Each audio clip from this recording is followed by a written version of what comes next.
lapels, right? We've been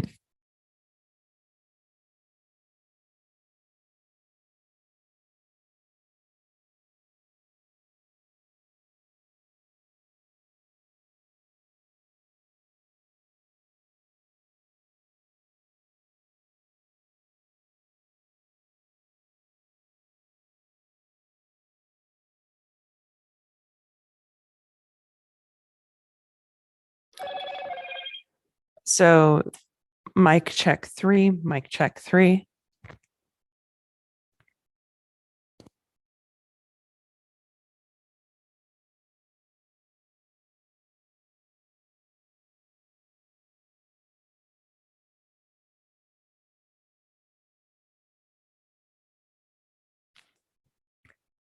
Mic check 2, mic check 2, mic check 2.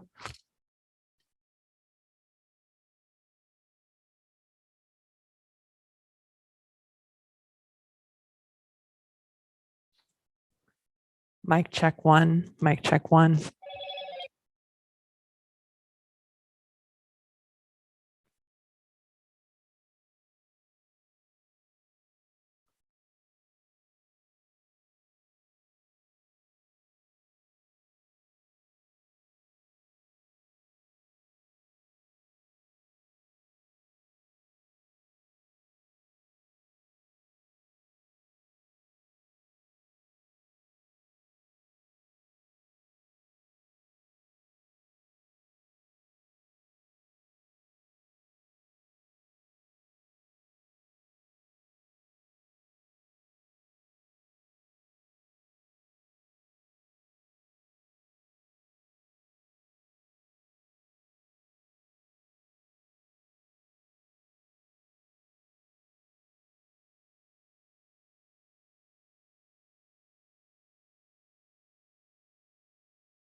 Go ahead, turn it on, and the green is on.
Mida?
Okay, can you hear me?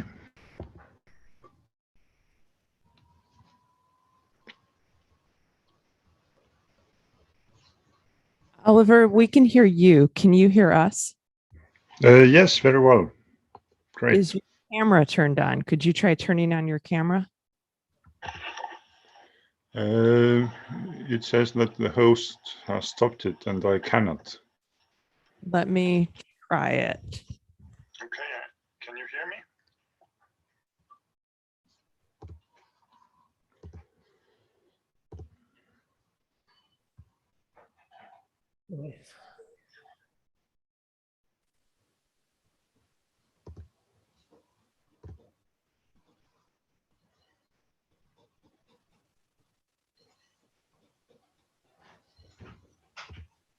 Oliver, can you try to unmute your camera now?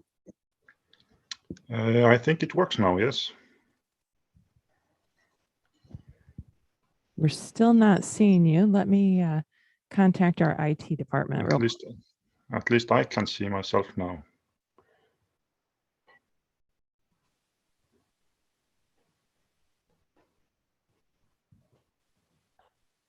I can see you on my personal laptop, or I could just a few moments ago. Let me contact IT.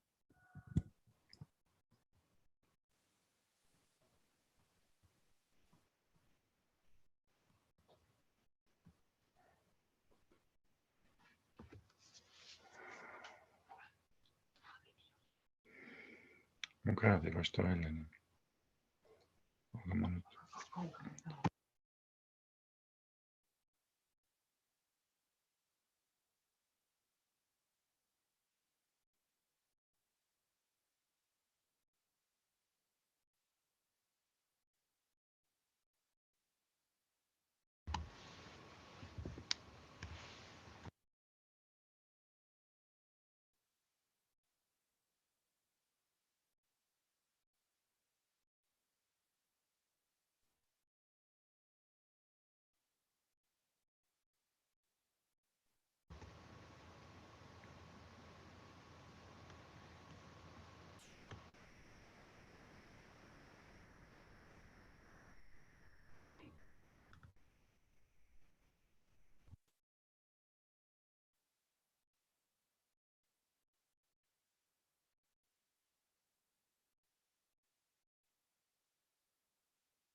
Friends, and for those of you who are already watching the live stream as well, we're going to wait just a few more minutes. We're having a few technical problems getting Judge Cask's image on the screen. We have his voice. So give us a few more moments and then we'll start. And others might arrive in the meantime anyway.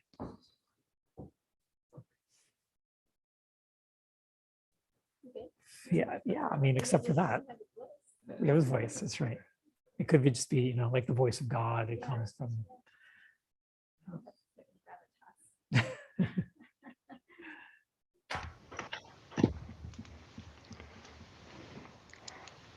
Well, as far as I understand, on YouTube channel or in the internet, my picture is at least seen. But I think it's certainly more comfortable if my image is on the screen in the room too. Yes, that certainly would be better. Can you hear me all right, Oliver? Yes, very well, Paolo. Okay.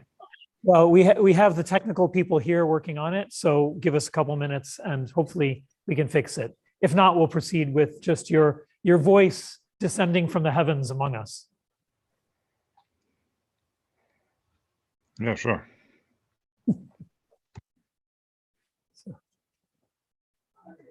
Yeah, excellent. Okay.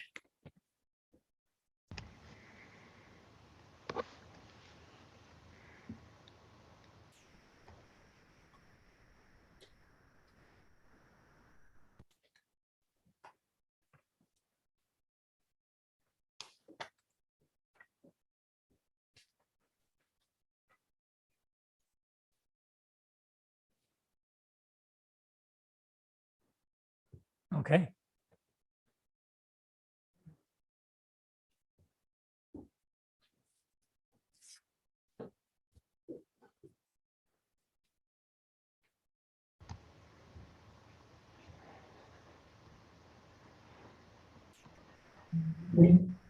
We thought it was cold here, but look outside the window and Judge Cask's office in Tallinn. Well, not anymore in office because the office is already closed, but at home.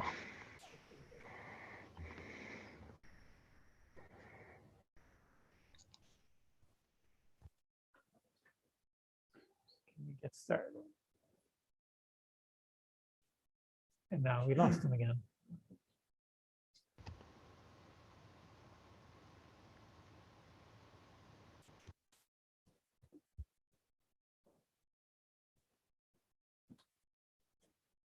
Great, can we get started? Go ahead. Okay.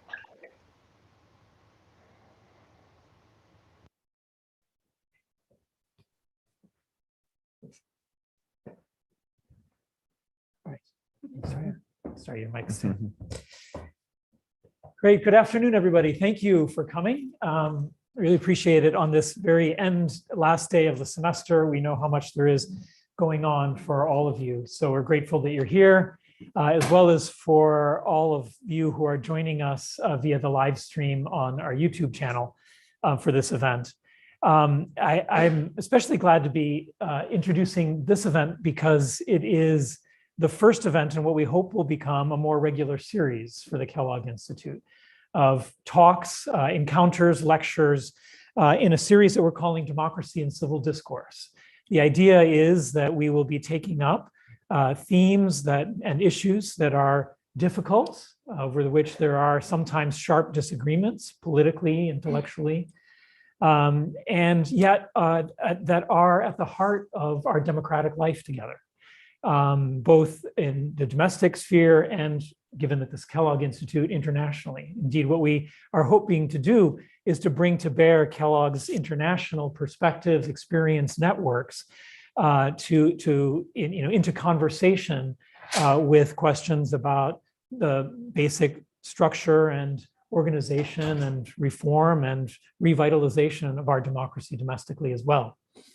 And so for this very first of our conversations in the series, we've decided to take up, as you've seen, an issue which is of no small import right now in the United States, as well as in many other parts of the world. and subject indeed to a great deal of political controversy and disagreement. The question of, in general, voting rights, and in particular, the various efforts or initiatives or proposals that have recently been advanced to try to make alterations to voting rights in a variety of different directions in the United States. These are live issues elsewhere in the world in many ways, of course, and every democracy has to face them. And so we're quite privileged today to be hosting 3 members for this discussion of our panel. 2 here in the room, as you see, from the United States, 2 legal scholars who work in the area of voting rights, and then a distinguished guest also joining us from no less than Tallinn, Estonia. Let me introduce them one at a time in alphabetical order. So Rebecca Green, who will be speaking first, is a professor of the practice of law at William and Mary Law School. There, she's co-director of the Election Law Program and assistant director for the Center for Legal and Court Technology, which is a nonprofit research, education, and consulting organization that works to improve the administration of justice through the use of technology. Rebecca's research focuses on the intersection of privacy law and elections, and most recently on topics of election transparency, candidate privacy, and redistricting transparency. As I said, joining us via Zoom from Tallinn is Judge Oliver Cask. He's president of the National Election Commission in Estonia and an expert on voting rights in Europe. Judge Cask's research focuses on constitutional law with an emphasis on electoral law, human rights, and administrative law. He is a member and my colleague at the Venice Commission of the Council of Europe and the president of the Venice Commission's Council for Democratic Elections, which is the subgroup that oversees the analysis of draft opinions and studies of the Venice Commission in the electoral field. And thirdly, Professor Derek Muller is professor of law and the Bouma Fellow of Law at the University of Iowa College of Law. His research focuses on election law, particularly federalism and the role of states in the administration of federal elections. His additional interests include federal courts, legal education, and the bar exam. And not least, Derek is a graduate of Notre Dame Law School and a former visiting professor. So welcome home, Derek, from Iowa. So we'll try to keep this conversation relatively short in the initial instance so that we can begin to generate some dialogue, both among the panelists and then with all of you in the audience. So Rebecca, would you like to lead us off? Sure, I'd be happy to. Is this mic working? Am I okay? I assume it's okay. So first of all, thank you so much to Professor Carrozza and the organizers of this event for hosting us today. Hope it's a lively conversation. I'm sure it will be. So we were asked to sort of think about this fraught election environment and try and have a civil discourse about some potential disagreements in the environment we all find ourselves in. And I thought I might start our discussion today by suggesting a few frames to think about the friction that we're having in this country surrounding elections right now. And I thought I'd start with a political science themed friction, which has to do with the Republican theory of democracy versus the liberal democratic theory of democracy. And under the Republican theory of democracy frame, the idea is that voting is a privilege. It's to be exercised by only the informed, and it is to be exercised in the public good. And then in the liberal democratic theory of democracy, you see voting as a right. It's something that you have as sort of an inherent function of your citizenship in a country. And I think, you know, sort of paradoxically, the history of the two political parties don't necessarily map onto the Republican and Democratic or liberal labels. Sort of strange that way how that happened. But I think that kind of fundamental difference in thinking about the right to vote really animates some of the tensions that we see today. A second frame I wanted to suggest was originally, there's a whole book on this called The Voting Wars. Was originally suggested by Professor Rick Hasson out at Loyola. And he posits that one of the central tensions in our election process is between access and integrity. And the idea being that if you're really worried about, if the problem that you see is that there isn't, the eligible voters are being prevented from accessing the polls, then your frame of reference for the problem is that it's one of access. Whereas if you are constantly barraged with the idea that elections are fraudulent and that ineligible voters are voting, then the frame that you're looking at the problem through is one of integrity. And the idea is that, we define how we see our system of elections based on which frame we sort of see as our frame of reference. I guess I just wanted to sort of start out by suggesting that that's a false dichotomy. Because if you ask anybody who is, an election administrator who's knowledgeable about how our elections are run, they will tell you that both access and integrity are critical to a functioning democracy. And so it's sort of unfortunate that we find ourselves stuck in that frame. One of the things that's worrying me the most about our system of elections right now is the targeting of election officials that we're seeing around the country. It's a frame that I don't think we've seen in this country's history, as much as partisan divides have littered our history. And I wanted to just sort of start us off by framing what's going on in Wisconsin right now. I'm not sure how many of you are familiar with this. But I'm just going to give you this example of the targeting of election officials to sort of set off how concerning this is. So Wisconsin law requires that special voting deputies go visit nursing homes, and actually twice before the election. And the law requires that it's only after those visits have taken place that absentee ballots can be sent to nursing home residents. Well, in the 2020 election, I don't have to tell you that it was difficult for one of these deputies to go to a nursing home, obviously, because they were prohibited from visiting, right? That they were barred. And so the Wisconsin Election Commission issued guidance allowing absentee ballots to be sent to nursing home residents without those special deputies visiting first. And this decision to accommodate voters during a pandemic is being used by Republicans in the legislature to suggest that the will of the legislature, which it says it predominates because it has direct constitutional authority over the rules of elections, the subversion by election officials of that process, of that law, is being held up as an example of the subversion of Wisconsin's election. And a sheriff from Racine County, the 5th most populous county in Wisconsin, has actually recommended felony charges against 5 out of 6 of the commissioners on the Wisconsin Election Commission on the basis of this kind of subversion of the process. And I guess, I should also add that one of the leaders, the Republican leaders in the Wisconsin legislature, has recommended to prosecutors that around the state, they look for election officials to prosecute on felony charges for subverting the election during the 2020 cycle.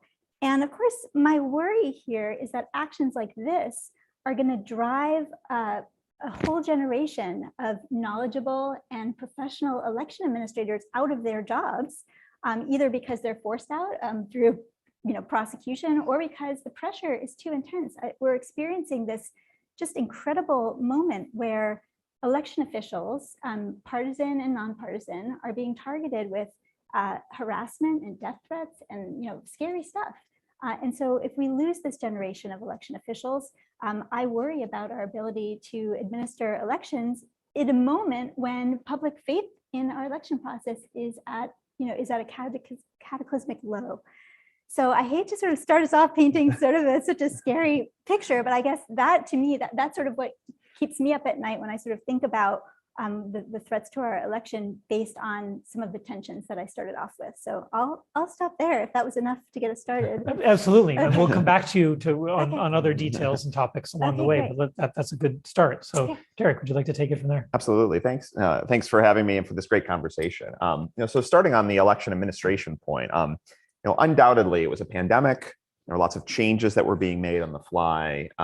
And undoubtedly there are lots of people out there making lots of death threats and lots of angry emails and phone calls to otherwise nameless typically faceless election workers who typically do not face this kind of criticism. At the same time, I think there's some legitimate criticisms that arose in the 2020 election that legislatures are addressing, and that sometimes that we sort of too quickly gloss over some of the decisions that election administrators made that were maybe not consistent with what we might describe as the rule of law. So I think about, and again, I come from Iowa. Iowa, the Secretary of State made very clear that under existing statutes, you cannot mail people an absentee ballot request form that's pre-filled out, pre-populated. 3 county election officials chose to do so in direct violation of the Secretary of State's guidance. So in all 3 cases, they went to court. In all 3 cases, the election administrators lost. In 2 of those cases, they were appealed and they lost on appeal. And so when the Iowa legislature reconvenes in 2021, it says this is a bad thing, that bad behaving election administrators are ignoring existing statutes on the book and force us to go to court and litigate and sow confusion in the minds of the electorate, because now anything that was mailed out has to be recalled, or anything that's mailed out and mailed back in now has to be canceled. So there's an effort to sort of hold election administrators accountable for that. As we think about in states like Pennsylvania, where there were decisions made by county election officials to say, well, what happens if absentee ballots are mailed back and lack information filled out in the forms? How do we go about an election administration parlance curing those ballots? Can we reach out and contact them? Can we do things on our own? Can we fill it out for them? And from county to county, the answers differed. And that's not a good place to be either. One is to say there's ambiguity in the statutes and the legislature needs to step in and provide that clarity. But a cost is in the middle of an election to see voters being treated differently across jurisdictions. And you might say, well, we want to be in favor of access or in favor of opportunities for voters to cast their ballots and for those ballots to be counted. But it's also, I think, an inconsistency to say similarly situated voters are going to be treated differently in the presidential election, depending on which side of the street they live on. And I think that's a problem that's arisen. And in states like Texas and Georgia and others that have been enacting statutes targeting election officials, I think, Professor Green's points are well taken to think that there are many who are mild-mannered, well-behaving election officials, but undoubtedly some of them are targeting some of the practices that arose, inconsistencies in the administration of elections, or decisions that were ultimately overturned by judges saying that election administration officials exceeded their authority. I think these are legitimate areas of concern, again, moving forward and providing consistency and clarity. Additionally, we think about some of these changes that were made during the pandemic, dramatic changes. And again, heroic efforts by many election administrators to get the job done, to get us all an opportunity to cast ballots. But undoubtedly, some of those decisions are things that we look back on, and legislators who are elected officials, the ones who are accountable to the people, and the ones who are principally tasked with developing those rules of election administration, to go back and look and say, what are the things we want in the future and what are the things we don't want? What are the things that are going to provide the best expression of the will of the people of this state, accounting for a variety of concerns, consistency of treatment, cost, and so on.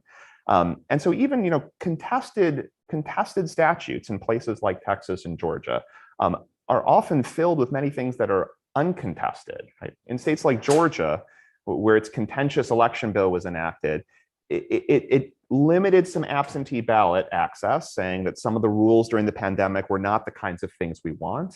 We think that it's better for people to vote in person, where it's a lower cost, where there's more security, and where voters can have more common information as it arises closer to election day. And so Georgia extended early in-person voting, while at the same time tweaking some of the rules for absentee voting and saying our absentee rules should look more like 2016 than they did in 2020.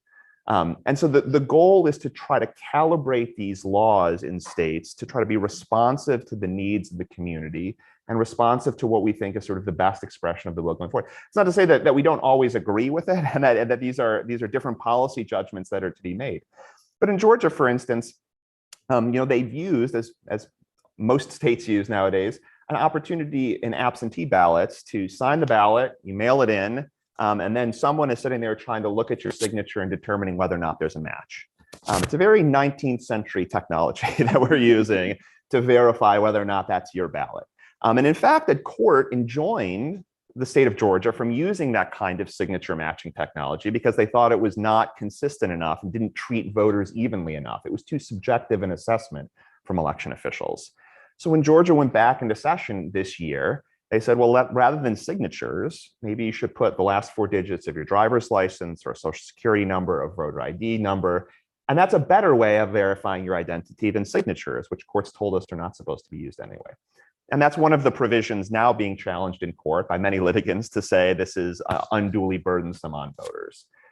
So we had an old system that people still use in many parts of the country, but people don't really like. And the legislature thinking about a new system that might be a little bit better, but that some litigants challenging it don't really like. And it comes down to sort of a sense of distrust of the legislature, which is the one, again, principally tasked with developing these mechanisms and developing sort of a consistent system of thinking about the administration of elections. And there's no question there's deep distrust in election administration, deep distrust in election laws that are being enacted.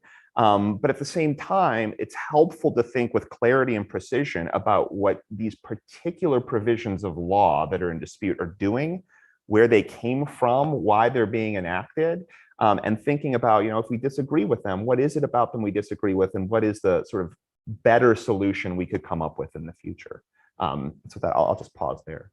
Okay, great. Rebecca, I'm sure you're going to want to respond to some of that. I'll give you an opportunity in a moment, but first let's go to Oliver in Thailand. So Oliver, you're seeing all of this from literally a great distance, but also figuratively a great distance, as from an immersion in the varieties of European systems for the regulation of these questions.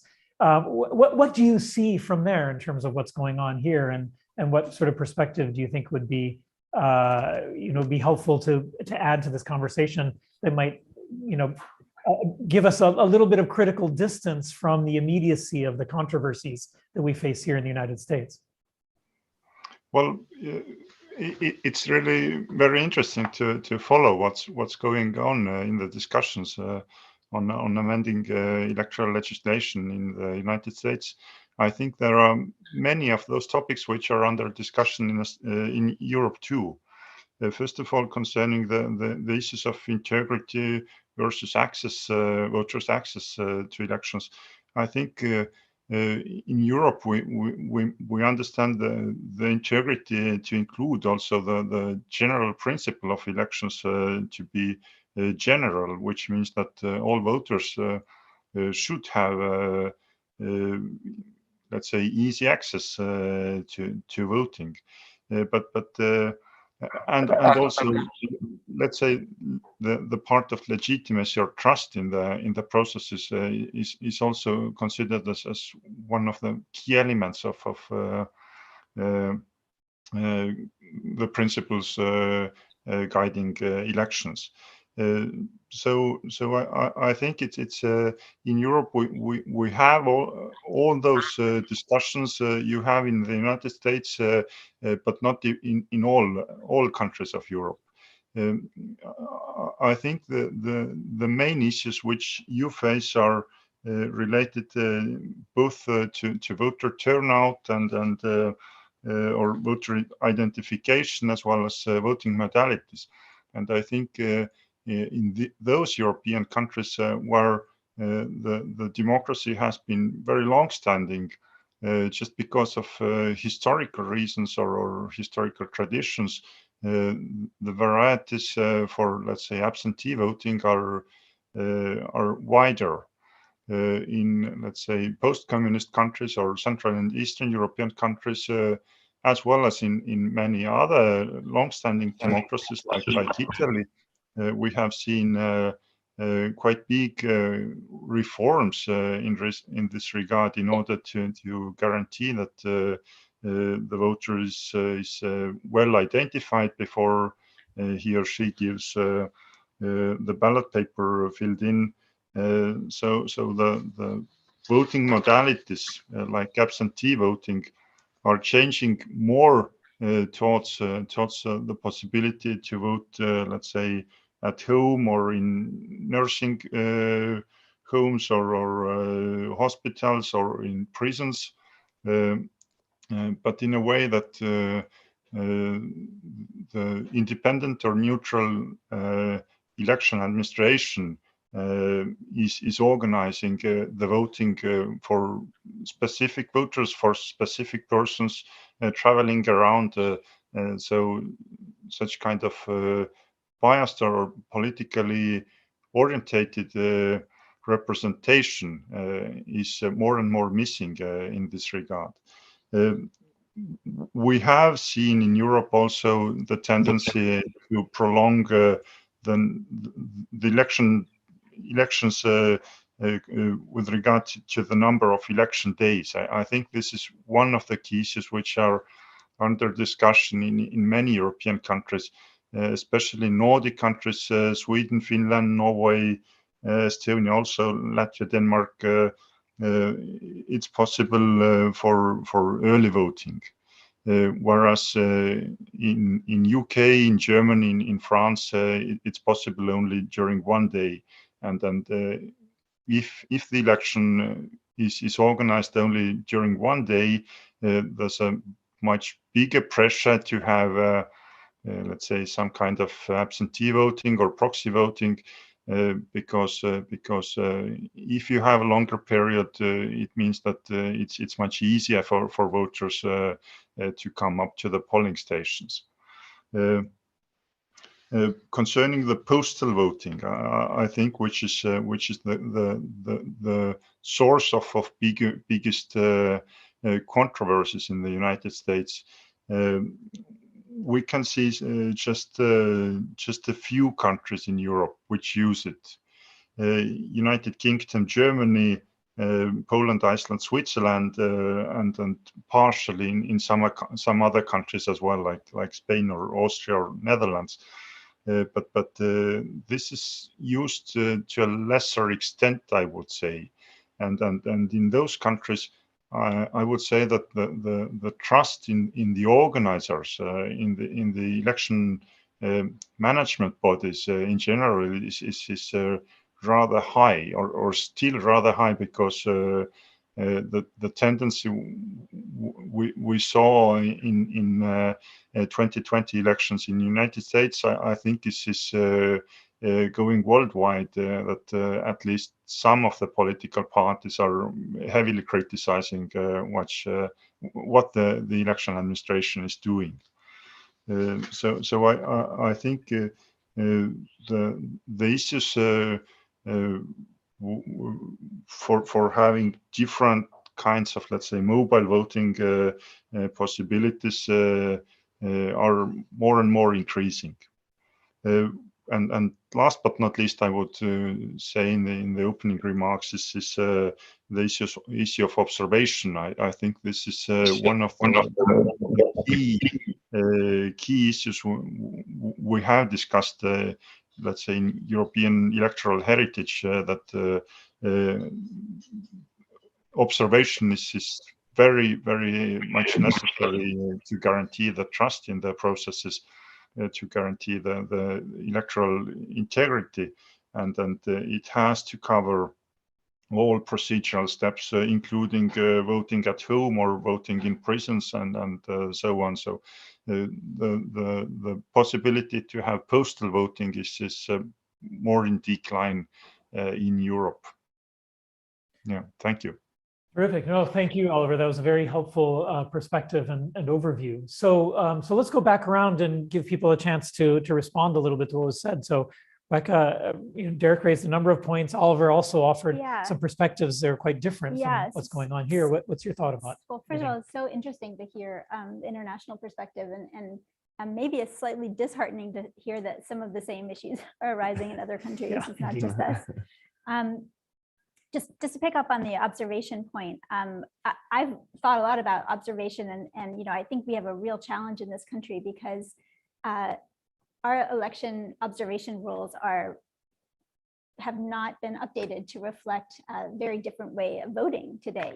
Most of them are keyed towards polling place voting and people going and observing at the polls, and observing processes that happened in neighborhoods with people counting ballots by hand. Of course, now a lot of people vote earlier than election day, either in person early or by mail.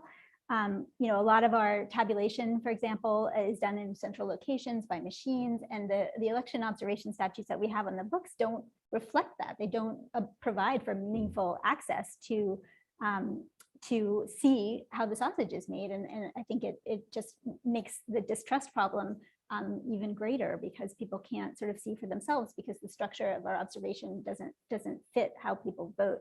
So I see that as a real challenge. And unfortunately, you know, the voting wars that are happening, where state legislators are responding to what happened in 2020, very few are addressing the issue of modernizing their observation statutes. And in fact, several states have explored, for example, criminalizing election officials who block observers.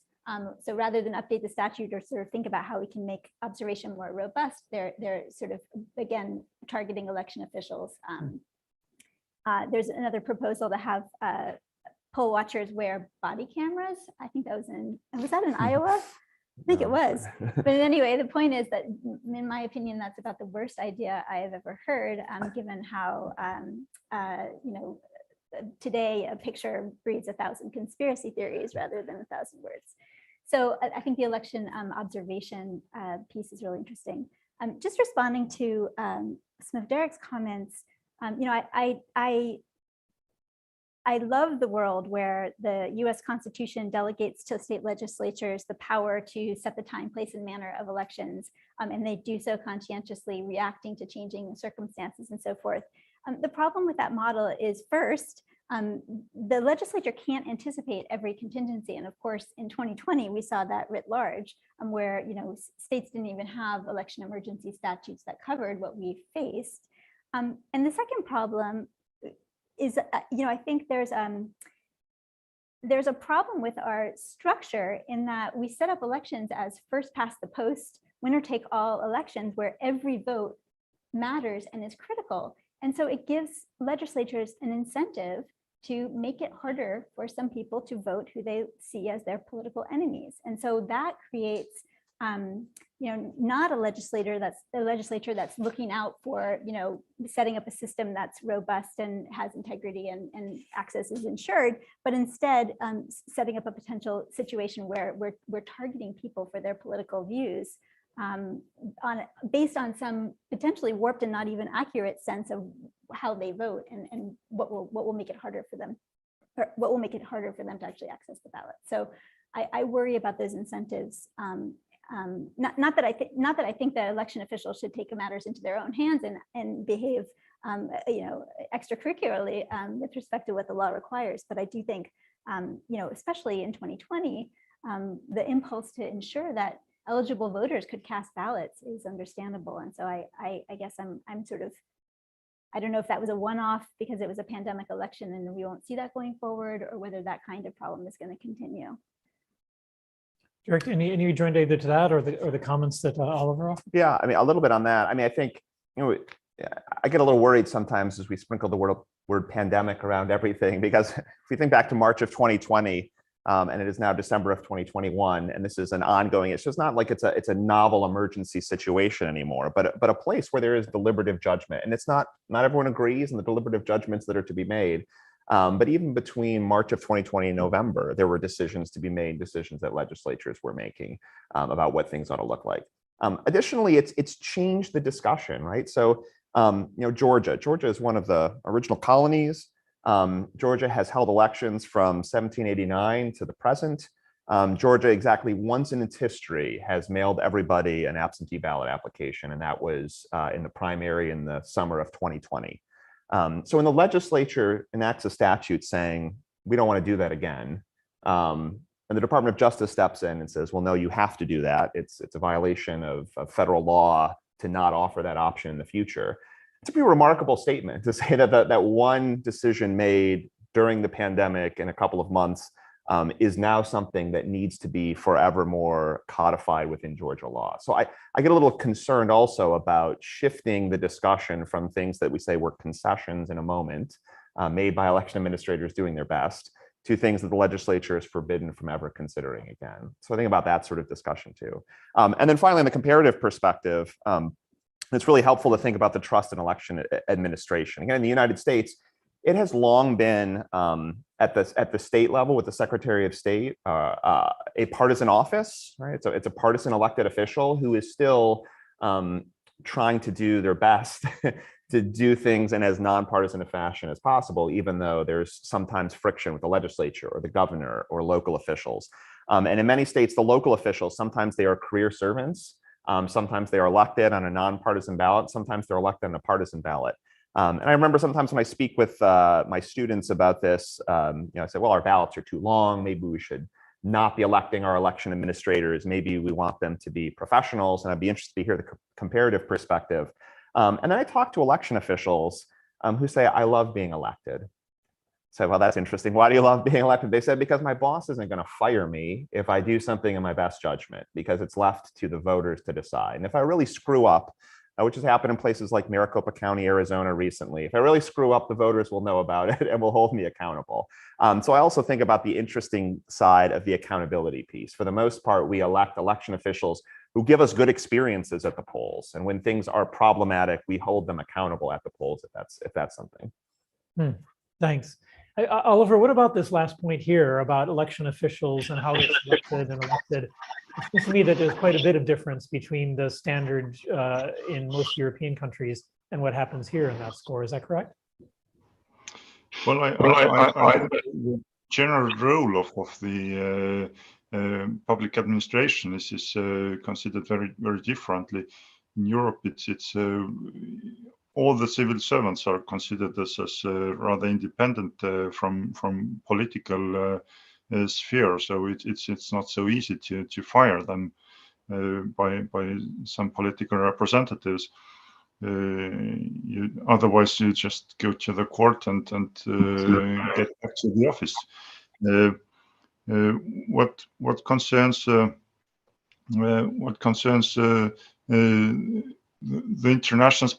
international perspective, I think we still face the same issue that at least some political parties claim that the civil service is working in favor of incumbent or current political leaders. So the trust issue is still there. The only thing we can do is to regulate the work of the election administration more in detail. If we see some problems in trust, let's say two examples. In Norway, where the trust in electoral processes is very high, I think the electoral legislation itself comprises only around 10 pages. So everything else is decided by the election commission in the specific city or town or county. From the other side, Bulgaria or Albania, where the trust in elections is rather low, we have seen like 200 pages of law adopted by the parliament. And I think this is one of the possibilities to increase the trust just by the parliament to adopt the legislation or all the electoral processes as detailed as possible, which gives less discretionary powers to the specific civil servants, so they just have to follow the rules. But this may cause some problems related to some specific issues, let's say like voter identification or missing documents and so on. What I also wanted to point out that in European electoral heritage, the principle of one-year rule, which means that electoral legislation should not be amended at least in important parts, less than 1 year before elections, which means that at least the electoral decisions of the legislature or the parliament, whatever level it is, are, let's say, less politicized. They are more objective. So all the candidates or the political parties may adapt their campaigning, their let's say, how they approach the elections early enough. Yeah, thank you. Yeah, thank you. Well, I'd like to open it up to all of you and to raise many of the other questions that are at issue in our discussions of voting rights in general. While you're thinking about that, I'll take the liberty to ask the first one. So one area that's not come up yet, but is clearly a source of great political conflict and tension and controversy, and also provides an extraordinarily sharp contrast to European systems, is how we draw electoral districts. A year and a half ago at the Venice Commission, I was asked to present make a short presentation on the Supreme Court's decision in the Rucco case, because they just couldn't understand how this was possible, right? That the United States could operate this way. So could you say a few words about that? I mean, what are your views about sort of where we stand on the issue of partisan gerrymandering of electoral districts? And the constitutionality of it, or the different methods that are being proposed to try to deal with the negative consequences of the system that we have, and what you'd favor, and Oliver, how you see that, from a very, very different sort of set of systems doing that. Do you want to start? Sure. I guess the way it's framed in the United States, particularly after the Rucco decision in 2019, is that if partisan gerrymandering is happening, it's not the federal court's job to police it, and that's going to unleash some really interesting dynamics, I think, this time around. So where to start? So I think for example, you're seeing several states proceed in their redistricting process by saying, for example, they're not going to take race into account at all. Presumably, all they're going to care about is partisanship. I think that's going to have really interesting dynamics for courts to determine whether or not they're allowed to do that. In other words, federal law requires that race be taken into account. And so I think that's going to be a really interesting point of conflict this time around. I also think there's going to be a ton of litigation based on state constitutions, many of which have provisions that elections have to be free and fair. So if federal courts can't police partisan gerrymandering, the question I think this decade will be, can state courts do so? And then I think another really interesting dynamic is to look at the states that have implemented independent commissions to draw their lines, or semi-independent commissions. I'm from Virginia, where we tried a reform effort to have a redistricting commission formed to take the power away from the legislature. But because Virginia doesn't have direct democracy, we had to get the reform through our legislature twice, which produced a commission that has half legislators and half citizens. So not a truly independent commission. And of course, predictably, the whole thing deadlocked. So I think it's sort of a lesson that, one commission isn't necessarily, commissions aren't necessarily the answer, because they take all different shapes and sizes. And I think it's going to be really interesting to see whether commissions deliver. Obviously, it didn't in Virginia, but maybe there's a track record of states like Arizona and California having incredibly robust independent commissions doing the work. And I think it's going to be really interesting to see over the course of the next couple of years. We're already seeing a ton of litigation, but where the trends take us in a post-partisan gerrymandering in federal court world. Yeah, it's interesting. You mentioned Arizona. Arizona has been held up as a model in some respects, and yet the Supreme Court has had to weigh in multiple times on Arizona's model because it has been deeply contested, as there have been a number of 3-2 decisions of the commission that tend to break along partisan lines. So with all of these commissions, it's always a question of, if we're trying to create a commission, what should it look like? What factors are we giving it to consider? And if it fails, or if there's a need for review, what's the backstop look like? And again, in Virginia, there were strategic decisions made by, well, if we If we go this way, the legislature gets to look at it. If we go this way, the judiciary gets to look at it. And that incentivizes the actors to decide what they should or shouldn't do because they wanted to get to the backstop. In Iowa, if the legislature rejects the 3 legislative plans that come out of an independent commission, the legislature gets to amend it on its own. And that concerned Democrats who are out of power to think about what Republicans might do. In other states, in Michigan, the commission has really had to try to construe what does it mean to draw districts of communities of interest. And this then puts a quintessentially political judgment into sort of dueling legal memos to try to get the commission to sort of buy into what's happening there.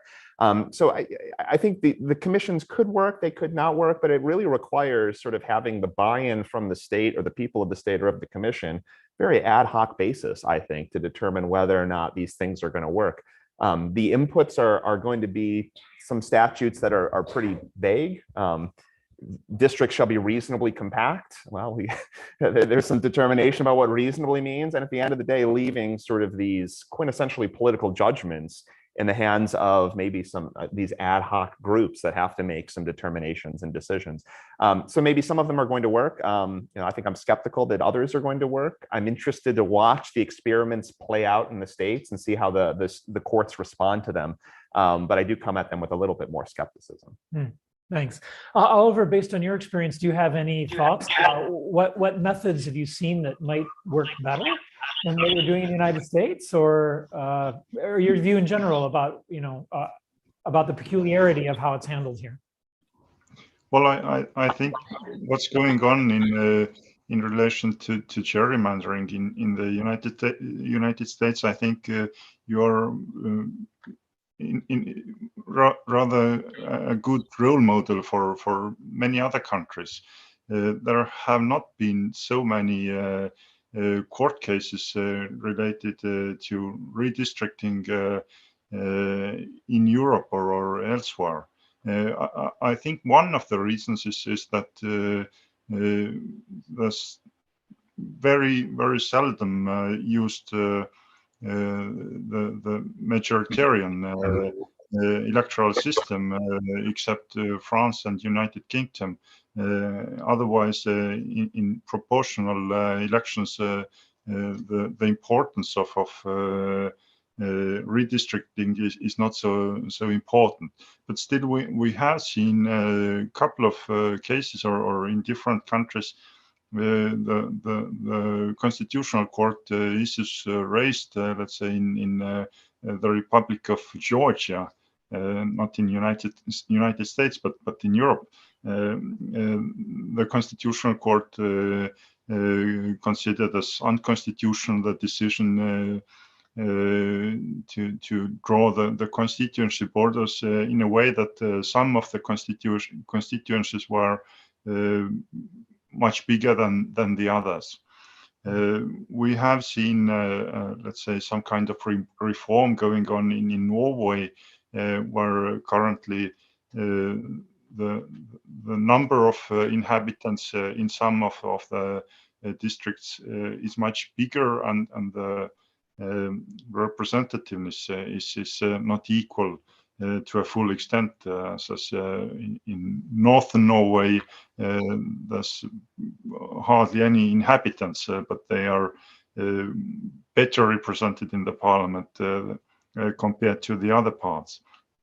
So there's always some kind of political discussions, political disputes behind that, even if we have, let's say, general principles by the Venice Commission also stating that all such kind of decisions should be based on some let's say, work or proposals by independent commissions, including, let's say, a representative of judiciary and some geographer and so on. So it should be based not on political decision making, and I think it's rather good to see that the courts are active in the United States in discussing those kind of cases. In principle, I think this is the case also in all European countries, but the courts are rather reluctant to take part in these discussions. But I think it's more based on the issue also that the constituency borders are not so often changed in Europe. The main problems are raised where, let's say, people move to other parts of the country to live in capitals and so on. Yeah, thank you. Yeah, thank you. Okay, I'd be happy to take some questions from the audience. We have about 15 minutes now, so I just urge you to keep them short, please, so that we can get as many in as possible. Michael. Hi, I'm Michael Coppage in political science. And I wanted to take advantage of Oliver Cask being with us to ask for a European perspective on the many obstacles that the United States system imposes to voting. There are many rules we have that make it difficult to vote. We don't have usually automatic registration to vote. Often registration is a separate step that must be done sometimes a month or longer before the election is taking place. Registrations can be canceled if people don't exercise the right to vote often enough. There are often few voting stations in highly populated areas that lead to long lines on voting day. There's just a host of rules that make it difficult to vote. It seems like something that's inconsistent with believing, as Rebecca said, that voting is a right rather than a privilege. So I wonder how this looks from a European perspective. Thank you. Yes, that's a good question. I actually waited for that kind of discussion. First of all, the queuing in the polling stations. I think this is seen from European perspective as rather, let's say, something very uncommon.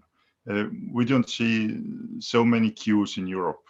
We have sometimes, let's say, if the elections are taking place only in one day, that in some bigger cities there are queues outside the polling station. But I think in many countries in Europe there are, let's say, some kind of provisions which foresee that each polling station may not contain more than let's say 1,000 or 2,000 voters in the list. So the number of voters per polling station should not be too high. It might be a bit different, let's say, in countries where the election takes place more than one day, or let's say some kind of voting at home, or absentee voting or postal voting, or in Estonia internet voting is used. And there are not too many voters going to on election day on Sunday to the polling stations. Concerning the voter registration, this is a very important issue, I think, in very many countries. More and more countries are going towards the system of automatic voter registration with permanent registers based not on active registration by voters, but the rolls are made up of voters in the general civil registers. So voters do not have to do anything to be included in the registers. Anyway, if they have to pay taxes, they want to get some funds from the government, or let's say have some healthcare system that they already are in the civil registers anyway. So there's no possibility for voters to be deregistered, even if they do not want to take part in elections and have not done it, let's say, for 50 years. We also have seen a tendency of having, let's say, issues related to more and more citizens moving abroad. So out of country voting is gaining more and more popularity, even among, let's say, some political parties try to have more support from those citizens living abroad. So they campaign for having amendments in the legislation to have more out of country voting. But this has some kind of let's say problems concerning voter registration, as you do not know beforehand without active registration where the voters are living, in which country they want to take part in the elections. But concerning also, I think the registration time or when you have to submit complaints concerning voter registers, as a general principle, voters may not go with their identification document to the polling station and say that I want to take part in elections during the election day without being registered beforehand.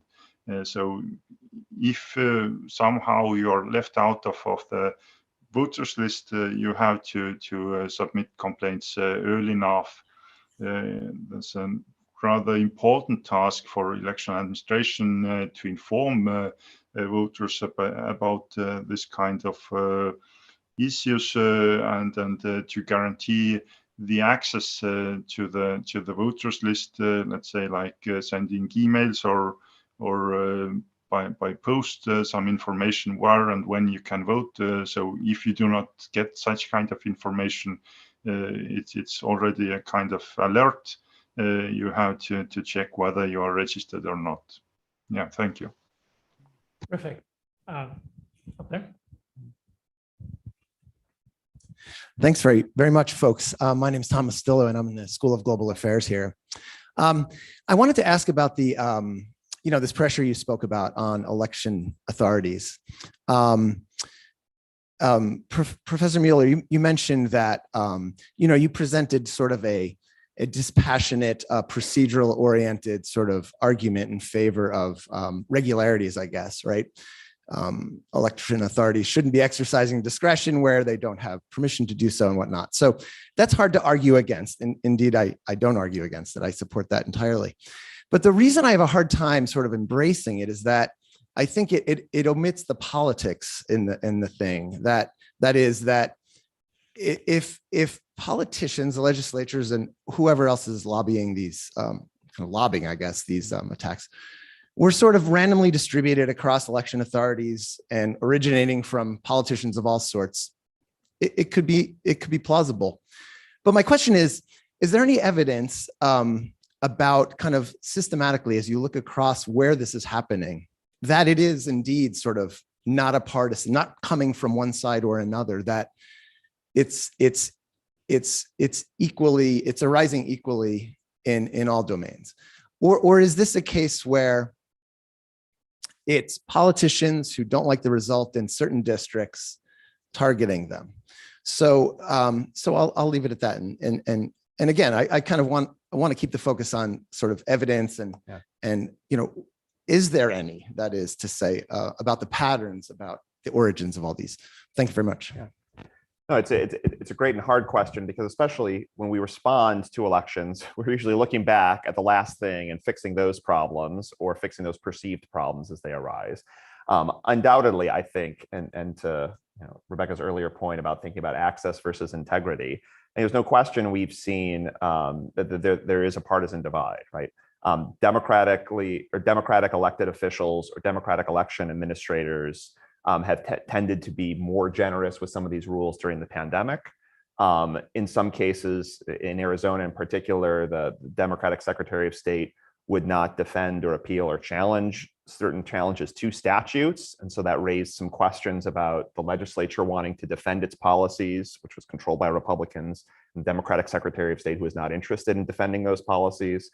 In Iowa, it was 3 Democratic election officials who mailed out more of those voting, early voting opportunities against the Republican Secretary of State's interests and guidance. So there's undoubtedly, I would say, a pretty consistent theme in some of these places about seeing where that tension arises, right? Where the friction arose, especially in 2020. It's not new to 2020.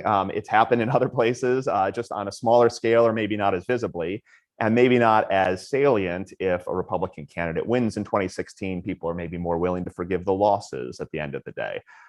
So I do think that there is a partisan valence, which makes it very hard to have the conversation, right? And again, I'm in favor of the uniformity and regularity. And when we go to Pennsylvania, I don't have strong priors about the best methods of curing absentee ballots. I really don't. That is quintessentially this sort of wonky policy judgment about where we think sort of the best use of election resources are and what we ought to have.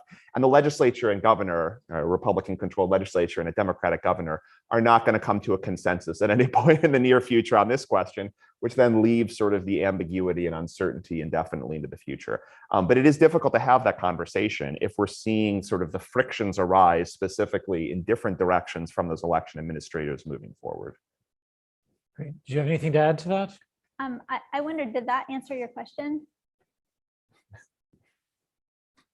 In an anecdotal sort of way, with some principles there. That would be fine. Thank you. I appreciate it. Okay. Thank you. So we're at 1:30. If you'll bear with me for a few more minutes, just so we can take a couple more questions. We have one from Mumuni there, and then I think there was a couple other hands here in the middle. I'll take one of those. Okay, thank you. I will go straight to my question. Depending on what happened in US the last election, I would like to know in what extent the political speech impact the integrity of the electoral administration. Do you think that it's going to be a kind of bad experiences? And what is the aftermath for the coming election in USC, talking about the integrity of the administration, electoral administration? Yeah, I think we're in a lot of trouble because I think the First Amendment is keyed to a different era.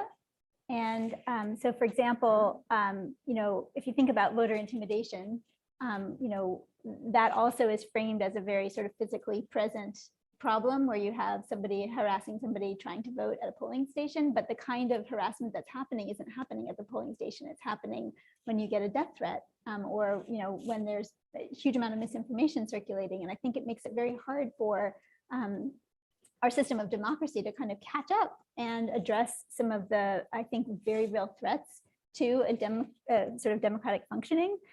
So I worry a lot about free speech kind of norms clashing with what's actually happening, which is widespread disinformation and sort of the weaponization of misinformation to undercut our democracy. So I don't know if that answers your question, but that's, I think, a real problem with trying to manage a democracy in our current information environment.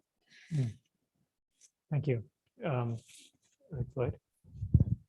So I'd be curious in your thoughts on where we need more information to maybe dispel some of the what we consider maybe bad or improper motivations in seeking changes in voting rights. For example, I mean, there's the idea that there's greater access that would favor Democrats, which can lead some partisan officials, depending on which side they are, to favor access or not favor access. Yeah, that's not necessarily true. I mean, we've seen elections where there's been lots of high turnout and the results have gone the opposite direction. And the same might be with integrity issues that, the attempts to, they might be seen as a partisan tool to favor one side or the other, but it may be greater integrity doesn't actually have the effects that people think it has. So I'm wondering where you're thinking that there's need, and this follows up on the earlier question, where we need to know more about in order to come up with effective voting rights and what reforms, and how whether that could defang or maybe at least lower the partisan tensions in debating what should be the voting rules. Thanks, Lloyd. Teresa, why don't we take one last question? I think Nazar's got his hand up right there in the middle. And then you can, the three of you can both answer any parts of these two, as well as make some closing remarks, and then we'll call it a day. Thank you for your interesting presentations. I want to ask you, we know all about current challenges to voting rights, for example, COVID restrictions, modern technologies, but how can you assess or evaluate the role of judiciary in Europe, constitutional courts and United States Supreme Court in response of that challenges to voting rights? Is it efficient or good response? Thank you. Terrific. Who wants to start? I guess I'll go. So at least the federal courts in the last 20 years, or at least the Supreme Court, has been very hands-off on a lot of these voting issues.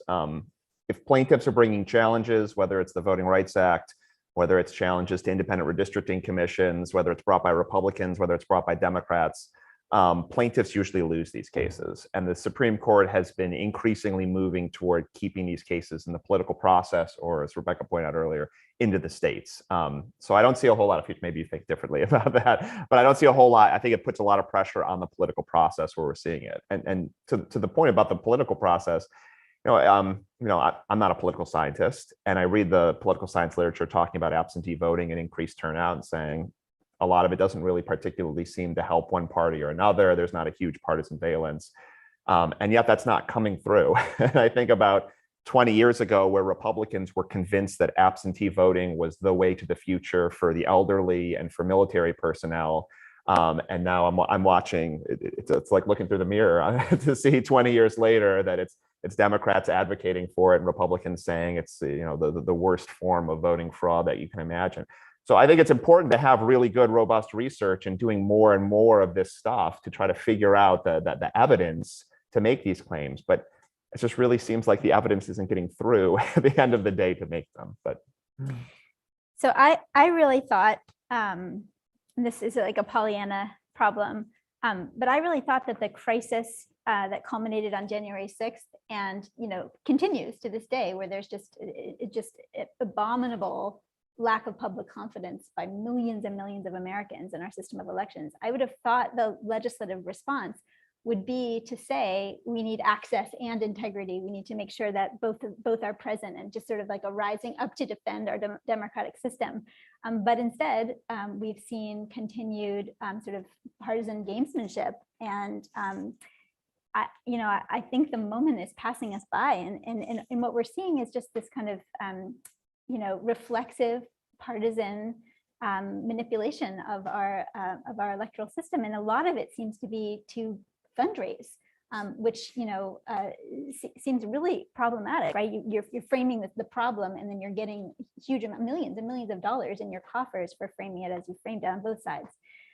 So I don't know what to do to get to fix the problem. It does. I hate to end on that note, but it does. If January 6th isn't going to cut it in terms of shaking us into some kind of consciousness that we need to make sure that our elections are accessible and have integrity, I don't know. What's going to do it. It's a terrible thing to say. Yeah. Well, Oliver, why don't you take the last word here? You have clearly a lot of experience and perspective on the roles of judges in this, in very direct form, but maybe you have more to say too about our conversation before we call it a close. Well, yes, I was thinking about the key issues to be voter identification. I think so the voters would be identified in a trustful manner, which is I think one of the key issues which leads to a big number of disputes in the United States.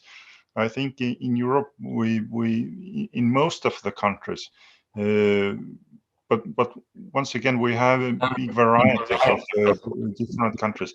In most of the countries, voters have to be usually present in the polling station, and the postal voting or some other means are used to a smaller extent, and if there's a large tendency to cast your vote by post or in a way which is not let's say leading to a high level of trust or legitimacy of the voting, you should adapt to some other modalities, like having polling stations closer to voters, more polling stations accessible also to persons with disabilities, and having, let's say, longer voting periods. What concerns the role of the parliament, I would still point out let's say, one of the key principles which the Venice Commission also rather often points out, that any successful changes to electoral legislation should be built on a clear and comprehensive legislation that meets international obligations and standards, first of all.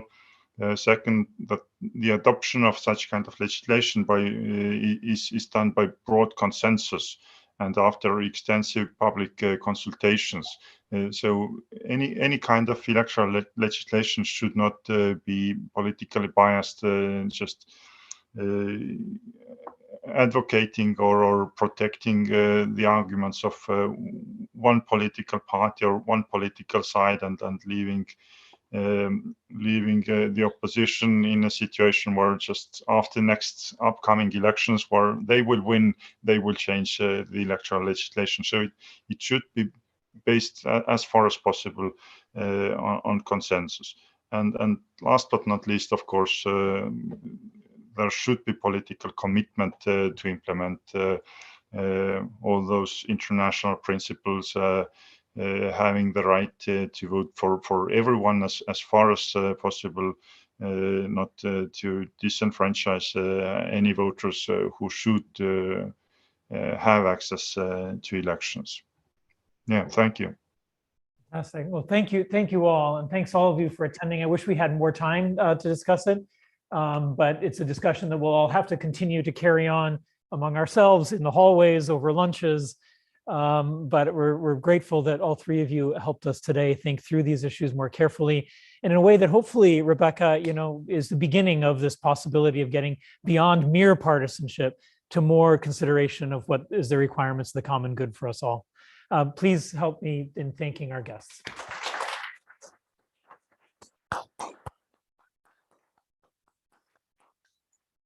Oliver, good night. Thank you for joining us from Tallinn. Thank you. Good night.